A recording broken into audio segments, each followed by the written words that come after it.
네, 안녕하세요.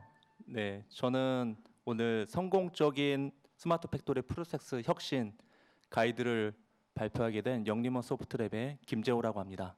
반갑습니다. 예, 제가 오늘 준비한 팩터는 두 가지입니다. 첫 번째는 스마트 팩토리 혁신 사례 하나고요. 두 번째는 스마트 공장 지원 사업에 관련된 내용입니다. 제가 먼저 동영상을 보여드린 이유는요. 스마트 팩토리로부터 이제 얻은 혁신 사례에 대해서 여러분들이 제가 발표한 내용을 조금이나마 이해하는 데 도움이 될 것 같아서 먼저 동영상을 보여드리게 됐습니다. 그러면 스마트 팩토리라는 단어를 굉장히 많이 듣게 되시잖아요. 간단하게 제가 다시 한번 좀 정의를 내려보면 우리가 제품을 개발하고 생산, 판매까지 하는 전 프로세스를 ICT 기술을 융합해가지고 스마트한 공장을 만드는 것을 얘기를 합니다. 근데 이 스마트 공장을 만들기 위해서 다양한 솔루션들이 이제 붙게 되는데요. 가령 우리 제품을 개발하는 데 있어서는 PLM, 공장 자동화의 MES, 전사 관리를 하는 ERP, 그리고 협력업체와 같이 공유를 할 수 있는 SCM들이 통합이 돼서 스마트한 공장을 이제 만들게 됩니다. 스마트 공장 팩토리 추진단에서 나와 있는 자료인데요. 보통 수준은 5가지, 그리고 분야로서는 총 4가지 팩터를 가지고 스마트 공장 지원 사업을 하고 있습니다. 수준으로 봤을 때 맨 밑에가 이제 ICT 미종용입니다. 그러니까 시스템이 전혀 없는 상태이죠. 그 상태에서 하나씩 올라가서 이제 고도화까지 가는 거고요. 분야로 봤을 때는 이제 MES, ERP, PLM, SCM 이 4가지 분야에 대해서 지원 사업을 현재 하고 있습니다. 근데 저는 ERP에서 중간 1 기능간 통합했을 때 혁신 사례에 대해서 발표를 하고자 합니다. 제가 기업을 이제 많이 방문을 하게 되면 ICT 미적용이나 아니면 기초 수준의 기업들이 많이 있습니다. 사실 요즘은 ICT 미적용 고객사는 사실 거의 없는 것 같습니다. 보통 그래도 단위 모듈로서 전산 시스템을 쓰거나 아니면 뭐 생산 부서에서는 엑셀을 이용을 해서라도 어쨌든 업무를 활용을 하고 계십니다. 그래서 모듈별로 봤을 때 이제 업무적으로 봤을 때 어떻게든 부분적인 최적화를 이뤄서 현재 운영을 하고 계신데요. 사실 경영하는 입장에서 봤을 때는 이런 부분적인 최적화보다는 업무 전체를 최적화하는 것이 경영자 입장에서는 굉장히 효율적이라고 판단이 들겠죠. 그러면 전체 최적화, 이 전체 최적화는 어떻게 만들 것인가 그 부분인데요. 그러니까 말씀드린 것처럼 부분 최적화, 부서별로 각각의 시스템으로 잘 사용하고 있는 이 업무를 각각 단절되어 있는 프로세스를 엮어주는 겁니다. 그래서 전체적인 프로세스를 분석을 하고 그 분석된 데이터를 가지고 업무를 통합을 해주는 건데요. 가령 부서들끼리 같이 봐야 되는 데이터도 있습니다. 그런 부분들을 단위별로 부분적으로 최적화가 됐다고 하면 각각 그 데이터를 보게 될 텐데 사실 그 데이터는 한 곳에서 모아서 보는 게 효율적이겠죠. 그리고 각각에 있는 데이터들은 한 곳에 모아져서 한 곳에 있는 데이터베이스에 모아진다고 하면 이 데이터들이 뭐 3년이든 5년이든 10년이 됐을 때 그 회사에 가장 큰 자산이 될 수가 있습니다. 그 데이터를 가지고 요즘 많이 얘기가 되고 있는 빅데이터 분석도 할 수가 있겠죠. 그러면 우리가 이 업무 프로세스 통합을 함으로써 어떤 프로세스 혁신이 있었는지 한번 보도록 하겠습니다. 일단 업무적으로 봤을 때 5가지를 저희가 분석을 해봤는데요. 영업, 구매, 제조, 품질, 그리고 재무하고 원가에 대한 부분이었습니다. 근데 각각 항목별로 여러 가지가 있는데 제가 하나씩 한번 보도록 하겠습니다. 첫 번째는 이제 영업인데요. 이제 견적에 대한 부분이에요.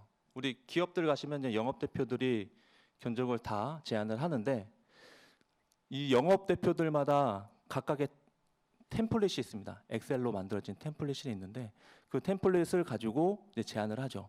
근데 같은 항목이라고 하더라도 이 영업 대표가 쓰는 품목들이 다 달라요. 그리고 그 견적을 내도 각각 다 다른 금액으로 제출합니다. 사실 본사에서 이제 계열사를 컨트롤할 때도 이런 부분이 상당히 어렵겠죠. 그리고 이 낸 견적이 진짜 합리적이냐? 그것도 사실 데이터 근거로 해서 만든 게 아니기 때문에 사실 딱 우리 회사만의 근거가 없다고 볼 수도 있습니다. 그래서 이러한 견적에 대한 부분을 이제 통합해서 만들어 주는 거죠. 이 부분을 영업과 구매하고 프로세스를 연결시켜 주는 겁니다.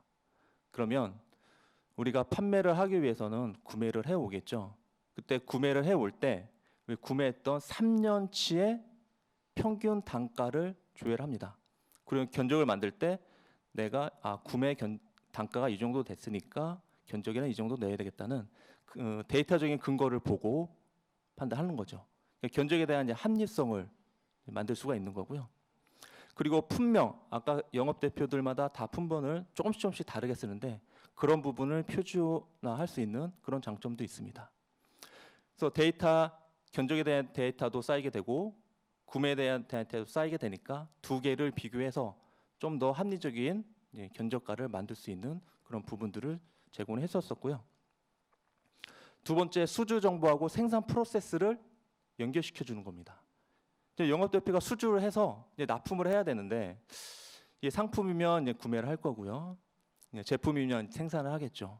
근데 납품 일자가 다가왔는데 이제 구매를 했는지 생산은 다 했는지 궁금할 수가 있습니다. 이런 부분들을 구매 담당자한테 전화하고 생산 담당자한테 전화해서 일일이 다 물어봐야 되겠죠. 그런 부분들을 생산 프로세스하고 영업 프로세스를 엮어주는 겁니다. 그래서 영업 담당자는 내 수주건이 구매했으면 구매해서 지금 입고가 됐는지, 생산을 했으면 생산을 해서 생산 입고가 됐는지, 그를 통해서 이 납기 일자, 납기를 관리할 수 있는 부분들을 제공해 줬었고요. 두 번째로 이제 구매입니다. 구매에서는 SCM에 대한 사용인데요. 기업들이 이제 SCM을 많이 사용을 합니다. 근데 대부분 활용하는 것이 견적에 대한 부분들을 대부분 많이 사용하죠. 근데 더 확장을 나가서 견적뿐만 아니고 구매 발주나 입고 정상까지 확장을 해서 제공을 해주는 겁니다. 보통 견적을 할 때 구매 담당자가 대부분은 내가 아는 업체, 그동안 해왔던 업체한테 견적을 많이 받습니다. 그러면 그 견적에 대한 부분도 사실 경쟁력이 있는지 없는지 알 수가 없겠죠. 그래서 견적을 받을 때 그 다양한 거래처로부터 복수의 견적을 받습니다. 그러면 같은 항목에 따라서 최저가가 있을 수 있겠죠. 같은 품질일 때. 그러면 그 최저가를 선택을 해서 채택을 하면 됩니다. 그러면 이 부분은 사실 구매 입장에서 봤을 때 원가에 대한 절감 부분도 효과를 얻을 수가 있습니다. 그럼 이렇게 선택된 협력 업체들이 납품을 하게 되는데요. 이제 하다 보면 이 납기 일자 변경도 상당수 많이 있습니다. 근데 이 부분을 우리가 전화로 한다든가 메일로 이제 많이 하게 되는데요. 사실 이렇게 하다 보면 또 제조팀원과의 일정 공유가 안 돼서 납기의 차질이 또 발생될 수도 있습니다. 그런 부분들을 이 시스템을 통해서 같이 공유하는 차원인데요.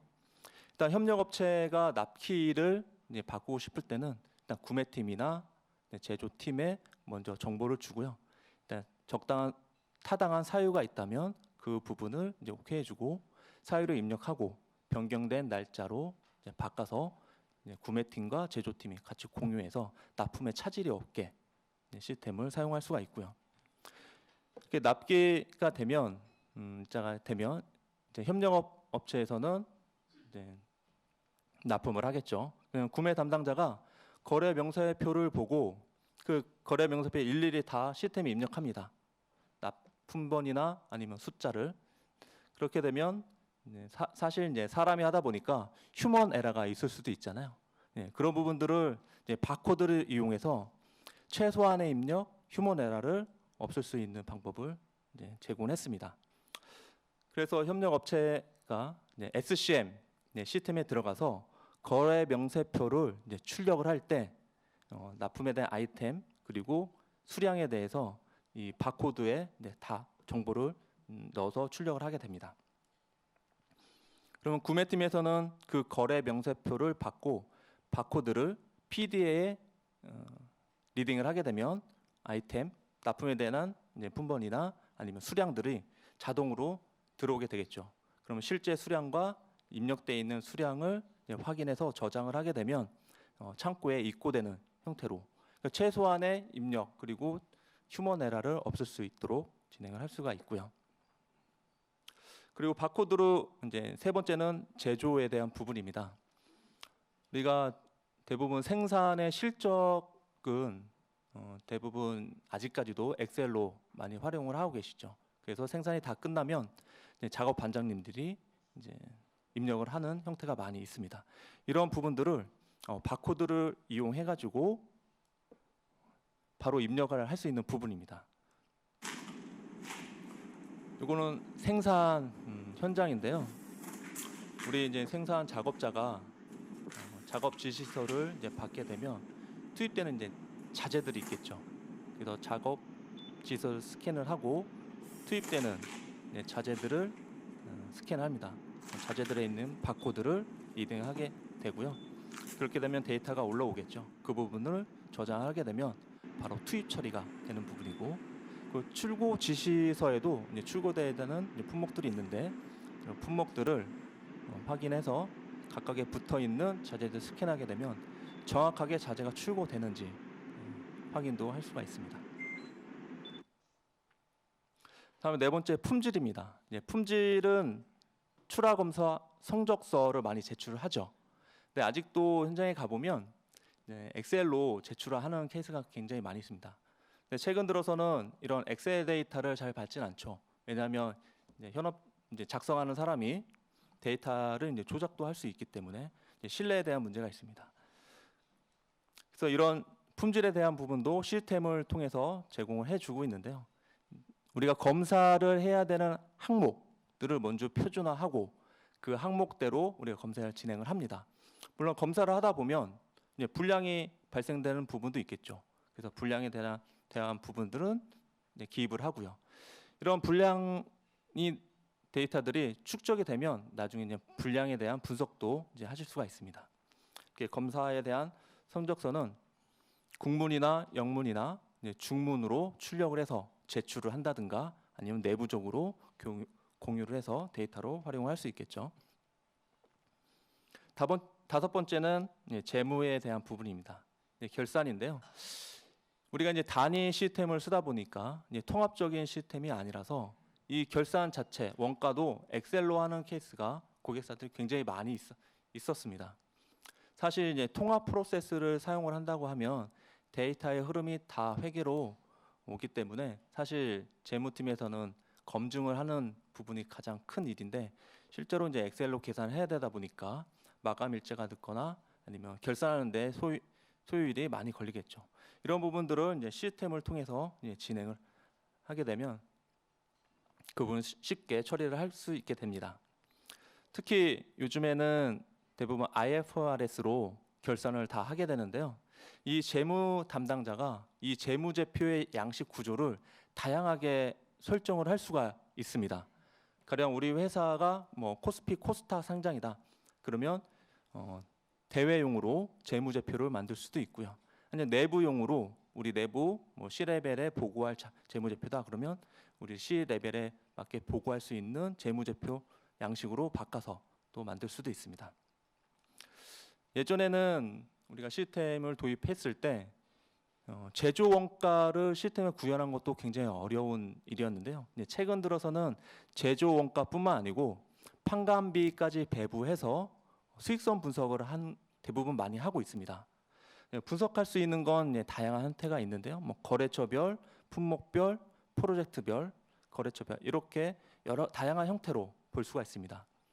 지금 화면에 보시는 부서를 분석을 했을 때 아래쪽에 여러 부서가 있는데요. 이 부서에 하나를 클릭하게 되면 그 부서에 대한 손익, 수익성을 볼 수가 있습니다. 또는 우리가 거래처에 대한 분석도 할 수 있는데요. 거래처를 클릭했을 때 우리가 거래하는 거래처들을 볼 수 있습니다. 하나의 거래처를 선택을 하게 되면 그 거래처에 대한 수익성, 손익 분석을 보실 수 있습니다. 그러니까 우리 거래처에 많이 납품을 하고 있는데 이게 실제 우리 회사의 손익이 나는 거래처인지 아닌 거래처인지 이런 부분들을 확인을 할 수가 있겠죠. 이처럼 통합적인 프로세스를 개선한다고 하면 개선 전후의 차이가 확실히 일어날 수 있습니다. 근데 사실 이런 개선 후 이후가 저희는 더 중요하다고 생각하는데요. 이 시스템 자체를 운영할 수 있는 사람이 꼭 필요합니다. 그래서 항상 제안을 하게 되는데요. 그 담당자가 계속해서 시스템을 개선하고 프로세스를 살펴본다고 하면 운영 고도화에 있었을 때 지금보다 훨씬 더 효과를 얻을 수 있다고 생각이 듭니다. 다음은 스마트 공장 지원 사업에 관련된 부분을 말씀드리도록 하겠습니다. 이 부분은 대부분 공지의 사항에 대해서만 많이 말씀을 하시는데요. 저는 그 이후에 사업 계획서에 대한 부분들을 좀 더 말씀을 드리도록 하겠습니다. 스마트 공장은 신규 사업과 고도화 사업 두 가지로 나눠져 있고요. 2019년도에는 3천억대로 작년 대비 굉장히 많은 지원 사업을 하고 있습니다. 그만큼 관심을 많이 가지고 있다고 볼 수도 있는데요. 신규 구축은 이 지원 사업 자체를 한 번도 받지 않은 기업들이 신규 구축 사업으로 진행을 합니다. 고도화 사업은 이제 신규 구축 이후에 고도화 사업 신청을 할 수가 있는데요. 근데 고도화 사업을 할 때 사실 그 전에 구축을 했지만 구축을 잘 못해서 다시 구축해야 되는 케이스도 있습니다. 그럴 때는 신규 때 지원 사업을 받았기 때문에 다시 신규 사업으로 받을 수는 없고요. 고도화에 기초 수준 사업이 있습니다. 그 사업을 통해서 새롭게 구축을 할 수가 있고요. 2019년도에 바뀐 부분은 예전에는 1차 사업을 한 다음에 고도화 사업할 때 1년의 텀이 있었습니다. 그렇지만 2019년도에는 바로 이어서 사업을 할 수 있게끔 제도가 바뀌었고요. 이제 스마트 공장 사업 계획서는 이제 도입 기업과 이제 공급 기업이 같이 사용을 하게 됩니다. 그래서 작성하는 파일이 두 가지가 있는데요. 파트 1과 파트 2가 있습니다. 파트 1은 지금 시스템에 바로 입력을 하게 되어져 있고요. 파트 2만 작성을 해서 제출을 하게 되어져 있습니다. 그래서 가장 중요한 부분은 도입 목적입니다. 그래서 우리 회사가 이 정부와 지원 사업을 통해서 왜 하는지, 그 사업이 MES 사업인지 ERP 사업인지에 대한 명확하게 작성을 하고요. 그 사업을 통해서 어떤 것을 얻을 수 있는가에 대한 기대 효과를 작성을 하게 됩니다. 두 번째로 이제 보는 부분이 이제 KPI인데요. 우리 회사가 도입을 했을 때 핵심 지표가 어떻게 바뀌는지에 대한 부분들을 이제 작성하게 되어져 있습니다. 이 부분은 지금 지원 사업에 있어서 정부에서도 이 항목 KPI를 가지고 향후에 통계를 내기 때문에 굉장히 중요하게 보는 포인트 중에 하나이고요. 세 번째는 2019년 9월 추경 이후에 추가적으로 나온 내용입니다. 사업이 실패했을 때 어떻게 조치를 할 것인가에 대한 부분들을 도입기업과 공급기업에서 작성하게 되어져 있고요. 그리고 스마트 공장을 하게 되면 인력 감축보다는 이제 증가가 되는 거를 이제 정부에서는 요구를 하고 있죠. 그래서 작성을 할 때 고용 유지에 대한 창출에 대한 계획을 세우게 됩니다. 그래서 도입기업과 저희 같은 이제 수요기업, 도입기업이나 공급기업이 어떻게 인원을 구성할 것인지에 대한 부분들을 이제 작성에 되어져 있습니다. 이렇게 사업 계획서를 다 작성하게 되면 사업 시스템에 들어가서 총 7개의 탭이 있는데요. 7개 탭 중에 이제 첨부 파일에 사업 계획을 첨부하고 최종 제출을 하게 되면 이제 사업은 접수가 됩니다. 그렇게 되면 1차적으로 각 지역의 테크노파크에서 저희가 작성한 사업 계획서를 먼저 리뷰를 합니다. 그래서 적합한지에 대한 판단을 하고요. 그 적합 판별이 내면 현장에 우리 코디네이터가 방문을 하게 됩니다. 그래서 현장 평가를 하게 되는데요. 먼저 이제 현장 평가를 할 때 대표이사 미팅과 그리고 그 업체가 어떤 회사인지에 대한 소개, 그리고 사업 계획서 리뷰, 이제 생산 현장에 대해 방문을 하게 됩니다.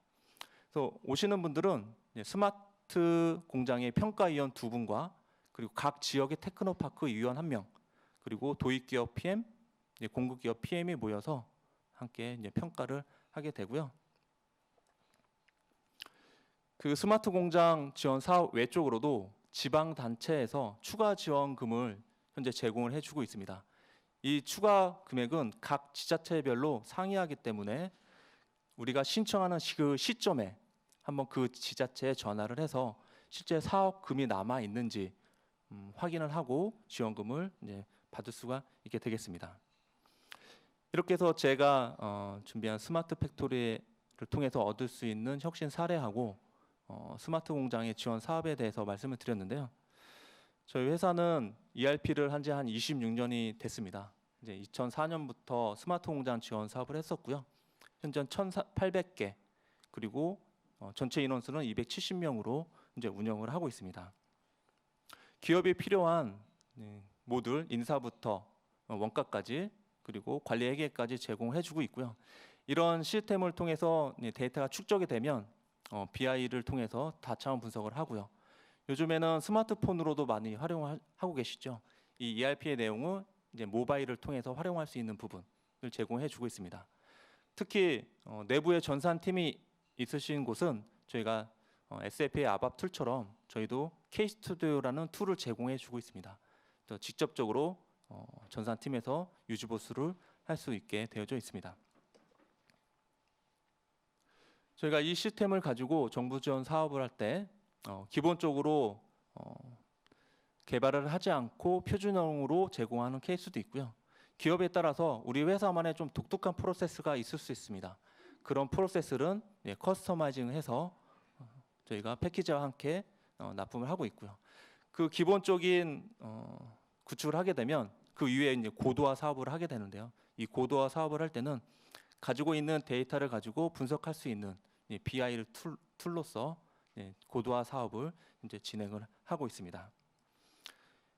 이제 저희가 2004년부터 일반적인 스마트 공장으로 다양한 업종들을 진행을 했었는데요. 프로젝트 업종, 전기전자, 그리고 기계금속, 화학, 아니면 식음료, 그리고 일반 제조, 그리고 제약까지 다양한 업종들을 저희가 구축을 하고 있습니다. 이건 단순히 1,800개 중에 스마트 공장으로만 지원을 한 업체이고요. 저희가 이 사업을 하면서 아까 말씀드린 혁신 프로세스들을 우리가 도입하는 고객사에 가서 이런 부분들을 도입했을 때 효과가 있었다고 말씀을 드립니다. 그런 부분들을 적용하시는 고객사에서 많이 있었고요. 그거에 대한 효과를 많이 보셨다고 저희는 판단하고 있습니다. 이렇게 해서 저희 발표는 여기까지 마치도록 하겠습니다. 예, 감사합니다.